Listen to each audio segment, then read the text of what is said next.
জনগণের ইশতেহার, 12 তারিখ নির্বাচন হবে। নির্বাচনে কেউ জয়লাভ করবে, কেউ হেরে যাবে, কেউ এমপি হবে, মন্ত্রী হবে, কারো মন খারাপ হবে, কারো সুখ আসবে, কারো জীবন পাল্টে যাবে। তো আমাদের জনগণের ইশতেহার আমরা জানমালের নিরাপত্তা চাই, আমরা হাদি হত্যার বিচার চাই, আমরা বিচার সংস্কার চাই, আমরা এই দেশে একনায়কতন্ত্র, পারিবারতান্ত্রিক এই ব্যাপারগুলো আমরা চাই না। আমরা সুখে শান্তিতে বসবাস করতে চাই, নিজের পায়ে আমরা নিজে দাঁড়াতে চাই, নিজের যোগ্যতা বলে আমরা এগিয়ে যেতে চাই।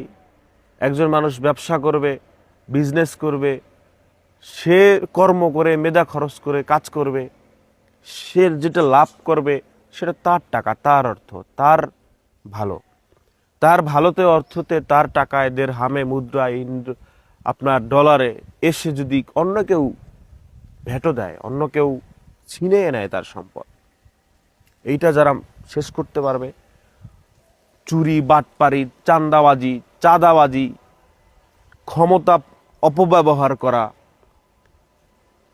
বিচার তার বেলায় পানির মতো সহজ, অন্যের বেলায় সো হার্ড, এই ব্যাপারগুলো আমরা চাই না। আমরা সমান অধিকার চাই, আমরা সুন্দর করে বাঁচতে চাই।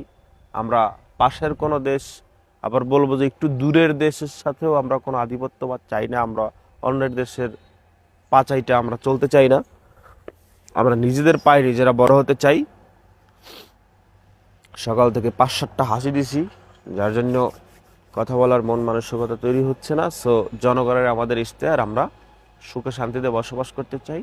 যদি আপনি এমপি মন্ত্রী হওয়ার পর মনে করেন আপনি এই বাংলাদেশের ক্ষমতার মালিক, আপনার উপরে কেউ নাই, তবে আমি আপনাকে বলবো যে আপনি স্বৈরাচার হাসিনার দিকে তাকান।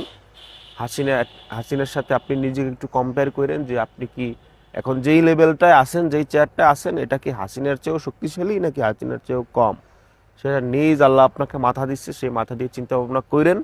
তারপর দেখেন যে হাসিনা আপনার চেয়ে ক্ষমতাবান শক্তিশালী পার্সন ছিল কিনা। যদি থাকে আপনার চেয়েও শক্তিশালী, তাহলে আর একটু চিন্তা করেন যে সেও কিন্তু এই জনগণের তোপের মুখে পড়া দেশ ছাড়তে বাধ্য হয়েছে।